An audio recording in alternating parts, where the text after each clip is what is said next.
Hello friends, কেমন আছো সবাই? আশা করি তোমরা ভালো আছো।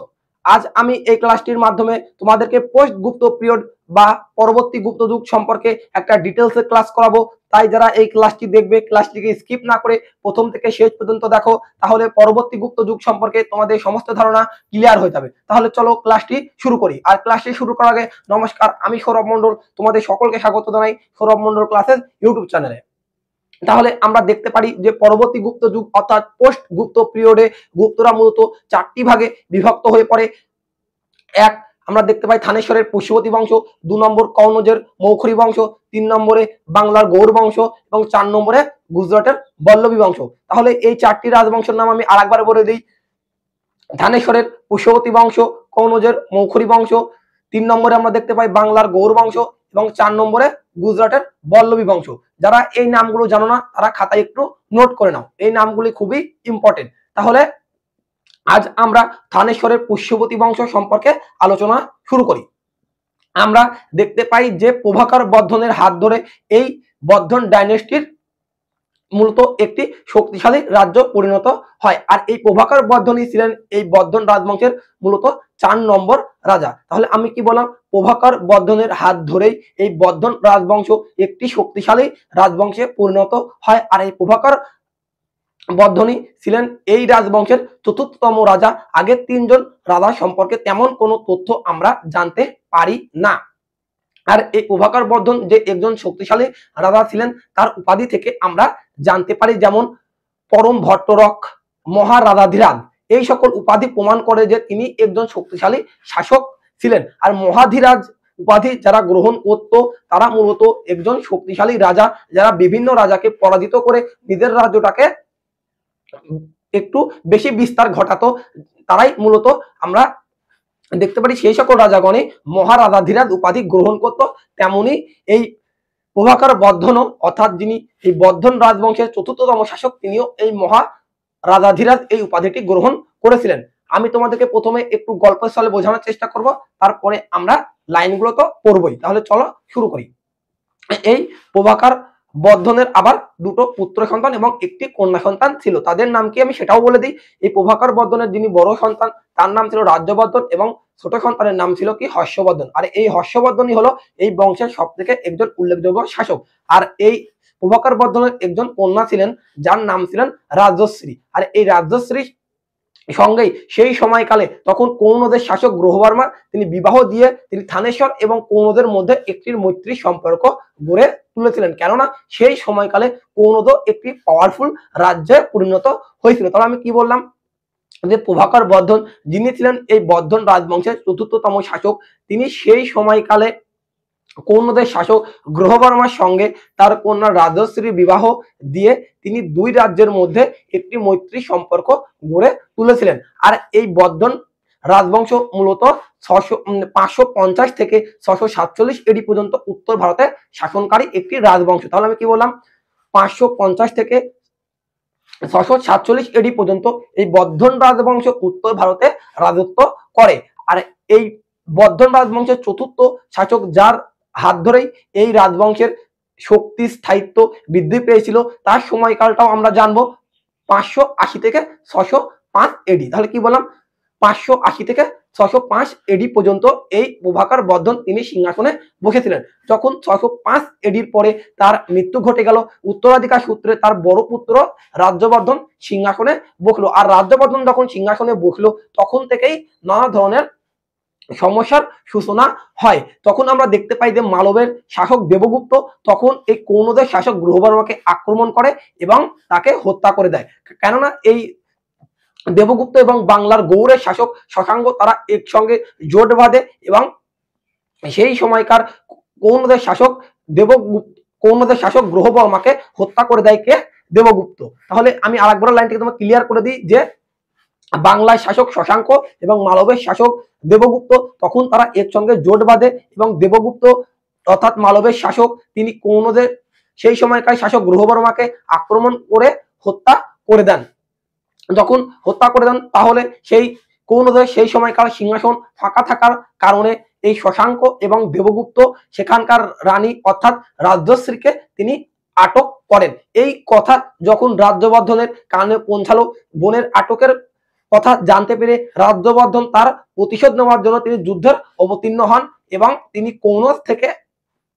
কনৌজ নয়, তিনি থানেশ্বর থেকে কনৌজের দিকে যাত্রা শুরু করেন এবং বিভিন্ন ঐতিহাসিকরা বলে থাকেন যে শশাঙ্ক নাকি এই রাজ্যবর্ধনকে হত্যা করে দেয় 605 বা 6 এডিতে। তাহলে আমরা কি দেখতে পারি যে যখন শশাঙ্ক এবং দেবগুপ্ত রাজশ্রীকে আটক করলো, এই কথা যখন রাজশ্রীর দাদা রাজ্যবর্ধনের কানে পৌঁছালো, তখন তার প্রতিশোধ নেওয়ার জন্য রাজ্যবর্ধন থানেশ্বর থেকে কনৌজের দিকে যাত্রা শুরু করলো এবং শশাঙ্ক এবং রাজ্যবর্ধনের উভয়ের মধ্যে নাকি যুদ্ধ হয় এবং সেই যুদ্ধে রাজ্যবর্ধন পরাজিত হয় এবং শশাঙ্ক তাকে হত্যা করে দেন বলে বিভিন্ন ঐতিহাসিক দাবি করেন। আর এই হত্যা করেন মূলত 606 এডিতে। আর এই রাজ্যবর্ধনের হত্যার পরে উত্তরাধিকার সূত্রে মাত্র 16 বছর বয়সে আমরা দেখতে পাই যে হর্ষবর্ধন এই থানেশ্বরের সিংহাসনে বসেন। আর এই হর্ষবর্ধনই ছিলেন এই বর্ধন রাজবংশের সব থেকে উল্লেখযোগ্য শাসক।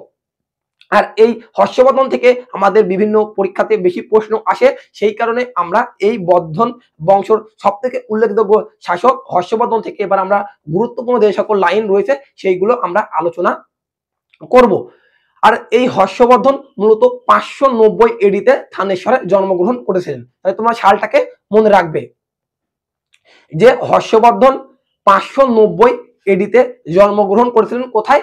থানেশ্বরে তিনি জন্মগ্রহণ করেন। যখন রাজ্যবর্ধনের মৃত্যু ঘটে গেল তখন তার বয়স ছিল মাত্র 16 বছর। আর এই 16 বছর বয়সেই তিনি এই থানেশ্বরের শাসক হিসেবে সিংহাসনে বসলেন।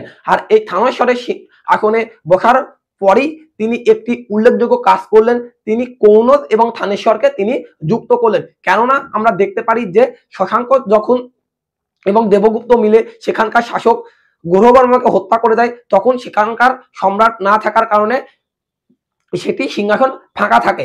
এই কারণে এই হর্ষবর্ধন সিংহাসনে বসার পরেই তিনি কনৌজকে থানেশ্বরের সঙ্গে যুক্ত করেন এবং তার রাজধানী থানেশ্বর থেকে কনৌজে স্থানান্তরিত করেন। তাহলে আমরা কি বললাম যে 606 এডিতে যখন হর্ষবর্ধন সিংহাসনে বসলো, সিংহাসনে বসার পরে তিনি কিছু গুরুত্বপূর্ণ কাজ করেন, যেমন হর্ষ যুগ তিনি গণনা শুরু করেন। এর পূর্বে আমরা কিন্তু দুটো যুগ গণনা দেখেছি, যেমন 78 এডিতে করে শকাব্দ গণনাকে কুষাণ সম্রাট কনিষ্ক শকাব্দ গণনা শুরু করেন। তারপরে আমরা দেখতে পারি 320 এডিতে প্রথম চন্দ্রগুপ্ত তিনি গুপ্তাব্দ গণনা শুরু করেন এবং এই হর্ষবর্ধন শুরু করেন হর্ষাব্দ কত খ্রিস্টাব্দে আমরা সেটা দেখতে পাই 606 এডিতে আমরা দেখতে পাই যে হর্ষাব্দ গণনা শুরু করেন কে? হর্ষবর্ধন। আর এই হর্ষবর্ধন সিংহাসনে বসার পর তিনি কনৌজ এবং থানেশ্বরকে তিনি একসঙ্গে যুক্ত করেন এবং তার রাজধানী থানেশ্বর থেকে কনৌজে স্থানান্তরিত করেন।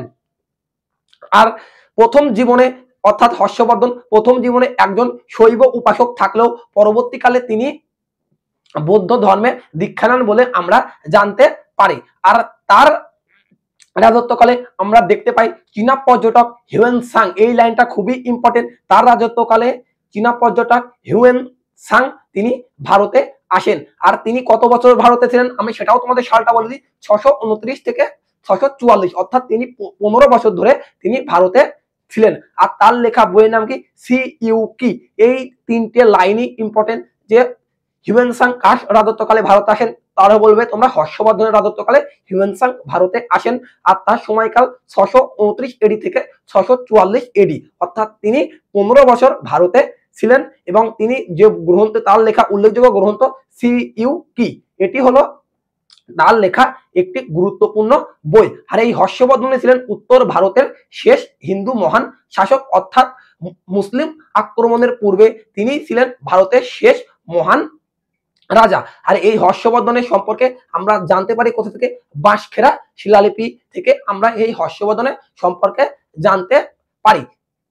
তাহলে আমরা কি বললাম? হর্ষবর্ধনের সম্পর্কে আমরা বাঁশখেড়া শিলালিপি থেকে বিভিন্ন তথ্য পেয়ে থাকি। আর হর্ষবর্ধন মূলত 606 থেকে 647 এডি পর্যন্ত তিনি শাসন করেছিলেন। তাহলে চলো আমরা হর্ষবর্ধন থেকে থাকা গুরুত্বপূর্ণ লাইনগুলোকে এবার দেখে নিই। আমরা আজকে যেহেতু পোস্ট গুপ্ত পিরিয়ড অর্থাৎ বর্ধন ডাইনেস্টি। এই টাইমটাকে তোমরা মনে রাখবে, এই টাইমটা খুবই ইম্পর্টেন্ট। এটা বিভিন্ন বইতে তোমরা দেখতে পাবে 550 থেকে 647 এডি। আর আমরা পড়ছি আজকে থানেশ্বরের পুষ্যভূতি বংশ। আর এই পুষ্যভূতি বংশের একজন উল্লেখযোগ্য শাসক ছিলেন প্রভাকর বর্ধন। প্রভাকর বর্ধন পুষ্যভূতি বংশের চতুর্থতম রাজা, যিনি এই রাজবংশের ভিত্তিটাকে স্থাপন করেন। তাহলে আমি কি বললাম যে প্রভাকর বর্ধন পুষ্যভূতি বংশের চতুর্থ রাজা, যিনি এই রাজবংশের ভিত্তিটাকে স্থাপন করেছিলেন। আর এই প্রভাকর বর্ধন সম্পর্কে আমরা জানতে পারি কোথা থেকে, বা তার টাইটেল থেকে আমরা এই প্রভাকর বর্ধনের বিভিন্ন শক্তির পরিচয় পাই, যেমন পরম ভট্টরক, মহারাধাধিরাজ এবং ধর্মপৃষ্ঠ। অর্থাৎ ধর্মপৃষ্ঠ শব্দের অর্থ ধর্মের রক্ষক। তাহলে আমি কি বললাম যে প্রভাকর বর্ধনের যে সকল টাইটেল, তা থেকে আমরা তার শক্তির পরিচয় পাই। যেমন পরম ভট্টরক, মহারাধাধিরাজ, যারা শক্তিশালী রাজা হতো তারাই কেবলমাত্র এই মহাধীরাজ উপাধিটাকে গ্রহণ করত। এছাড়াও তিনি ধর্মপৃষ্ঠ এই উপাধিটাও তিনি ধারণ করেছিলেন, যার অর্থ ধর্মের রক্ষক। প্রভাকর বর্ধনের 2 পুত্র সন্তান এবং 1টি কন্যা সন্তান ছিল, যাদের নাম আমি এখানে লিখেছি রাজ্যবর্ধন, হর্ষবর্ধন এবং রাজ্যশ্রী। এই নামগুলোকে তোমরা একটু মনে রাখবে। রাজ্যবর্ধন ছিল তার বড় পুত্র এবং হর্ষবর্ধন তার ছোট পুত্র এবং রাজ্যশ্রী। আর এই রাজ্যশ্রীকে তিনি গ্রহবর্মার সঙ্গে বিবাহ হয়। গ্রহবর্মার সঙ্গে রাজ্যশ্রীর বিবাহ হয়, যিনি ছিলেন সেই সময়কার কৌনদের শাসক। তাহলে আমরা দেখতে পাই প্রভাকর বর্ধনের মৃত্যুর পর রাজ্যবর্ধন সিংহাসনে বসেন। আর রাজ্যবর্ধন সিংহাসনে বসেন মূলত 505 থেকে, এখানে 505 থেকে 506 এডি। এটা ভুল হলো, এটা 505 নয়, এটা হবে 605 থেকে 606 এডি।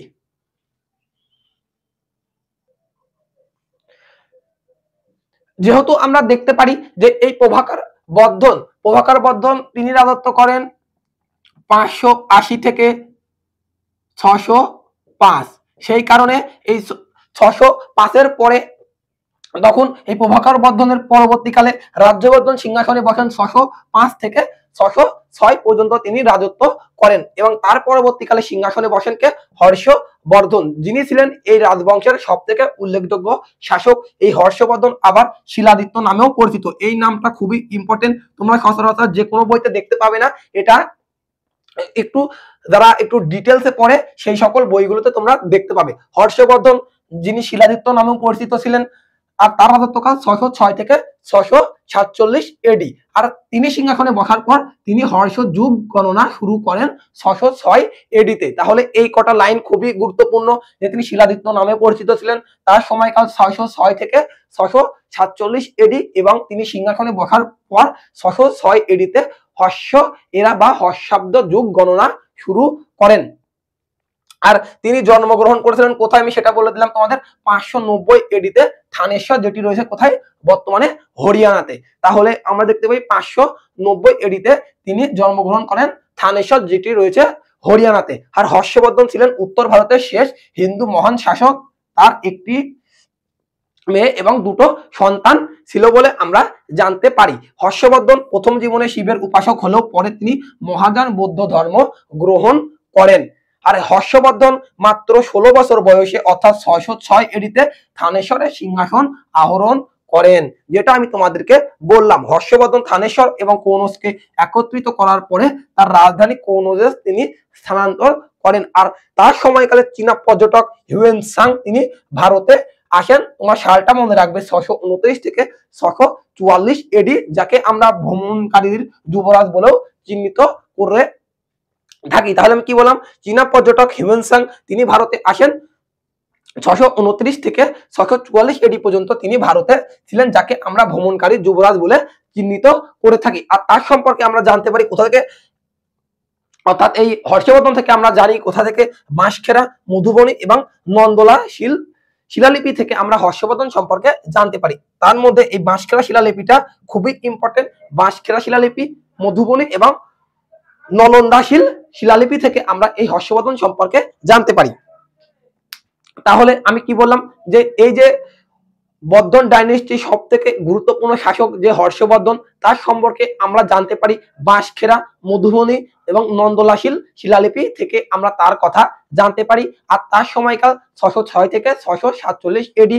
আর 606 খ্রিস্টাব্দে সিংহাসনে বসার পর তিনি একটি যুগ গণনা শুরু করেন, যাকে হর্ষ এরা বা হর্ষাব্দ যুগ বলে আমরা চিহ্নিত করতে পারি। আর তিনিই ছিলেন উত্তর ভারতের শেষ মহান হিন্দু শাসক। তিনি প্রথম জীবনে শৈব থাকলেও পরবর্তীকালে তিনি বৌদ্ধ ধর্ম গ্রহণ করেন। হিউয়েন সাং তার রাজত্বকালে ভারতে আসেন। এই লাইনটা খুবই ইম্পর্টেন্ট এবং বিভিন্ন পরীক্ষাতে এসেছে। হিউয়েন সাং তার রাজত্বকালে ভারতে আসেন এবং তিনি লেখেন সিইউ কি। এই গ্রন্থটা হিউয়েন সাং এর লেখা একটি গুরুত্বপূর্ণ বই। আর তিনি ভারতে আসেন হিউয়েন সাং 629 এডিতে তিনি ভারতে আসেন এবং তিনি কতদিন ছিলেন? 629 এডি থেকে 644 এডি, অর্থাৎ 15 বছর তিনি ভারতে ছিলেন বলে আমরা জানতে পারি। তাহলে তোমরা এই কটা লাইন একটু নোট করে নাও। তারপরে আমরা হর্ষবর্ধন থেকে আরো গুরুত্বপূর্ণ লাইনগুলোকে দেখবো। আর এই হর্ষবর্ধন জন্মগ্রহণ করেন 590 এডিতে। তোমরা মনে রাখবে থানেশ্বর, যেটি রয়েছে হরিয়ানা, আর হর্ষবর্ধন শিলাদিত্য নামেও পরিচিত।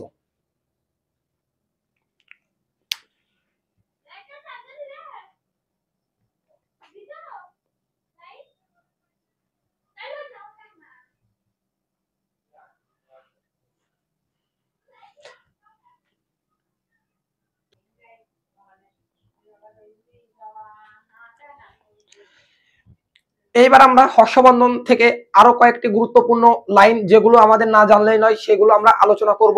তার প্রথমেই আমি বলবো যে হর্ষবর্ধনের রাজত্বকালে চীনা পর্যটক হিউয়েন সাং তিনি ভারতে আসেন এবং তিনি লিখেন সিইউ কি।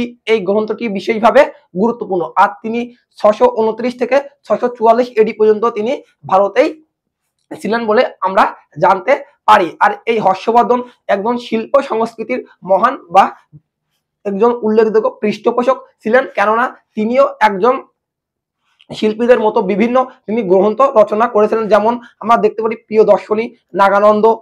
এখানে আমি তোমাদের লিখে দিয়েছি যে এই তো আমি হিউয়েন সাং তিনি সিইউ কি রচনা করেন 629 থেকে 644 এডি পর্যন্ত তিনি ভারতেই ছিলেন। এবং হর্ষবর্ধন চালুক্যরাজ দ্বিতীয় পুলকেশীর কাছে 618 থেকে 19 এডিতে তিনি পরাজিত হন। এর ফলে তার দক্ষিণ ভারত জয়ের পরিকল্পনা ব্যর্থ হয়। আর বানভট্টের হর্ষচরিত থেকে আমরা বানভট্ট হর্ষবর্ধন রাজসভার কবি ছিলেন, যিনি লিখেছেন হর্ষচরিত। হর্ষবর্ধন জীবন ও কর্মের পরিচয় মেলে। আর হর্ষবর্ধন সংস্কৃত ভাষাতে প্রিয়দর্শিকা, নাগানন্দ, রত্নাবলী এই গ্রন্থগুলি রচনা করেন। তাহলে আমি কি বললাম যে হর্ষবর্ধন একজন শিল্প সংস্কৃতির উল্লেখযোগ্য পৃষ্ঠপোষক ছিলেন। সেই কারণে তিনিও বিভিন্ন গ্রন্থ লিখেছিলেন। তার মধ্যে উল্লেখযোগ্য হলো প্রিয় দর্শিকা বা প্রিয় দর্শনী।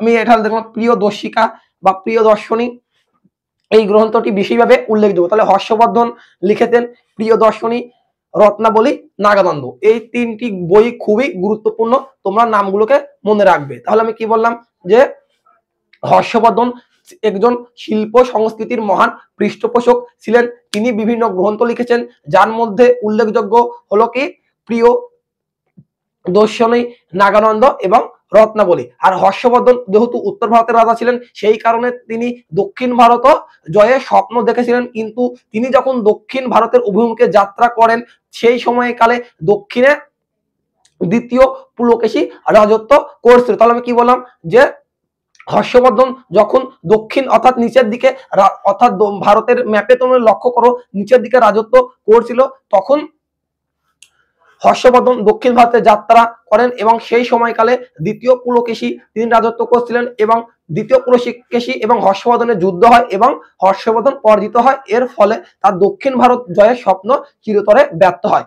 আর হর্ষবর্ধনের রাজসভার যিনি সভাকবি ছিলেন, তার নাম ছিল কি বানভট্ট। আর তিনি লিখেছিলেন হর্ষচরিত, যার থেকে আমরা হর্ষবর্ধনের জীবন এবং কর্মের বিভিন্ন পরিচয় পেয়ে থাকি। হর্ষবর্ধন বাংলা, বিহার, উড়িষ্যা, কনৌজ, বিভিন্ন বাংলা, বিহার, উড়িষ্যা, কনৌজ এবং পাঞ্জাব এই কটি প্রদেশ আমি এখানে তোমাদের লিখে দিয়েছি যে এই তো বাংলা, বিহার, উড়িষ্যা, বাংলা, বিহার, উড়িষ্যা, কনৌজ এবং পাঞ্জাব রাজ্যগুলিকে জয় করেন। এবং হর্ষবর্ধন এলাহাবাদের প্রয়াগে মহামক্ষ নামে একটি উৎসব পালন করতেন। এবং হর্ষবর্ধন 647 এডিতে তার মৃত্যু হয় এবং তার সাম্রাজ্য বিভিন্ন ভাগে বিভক্ত হয়ে পড়ে।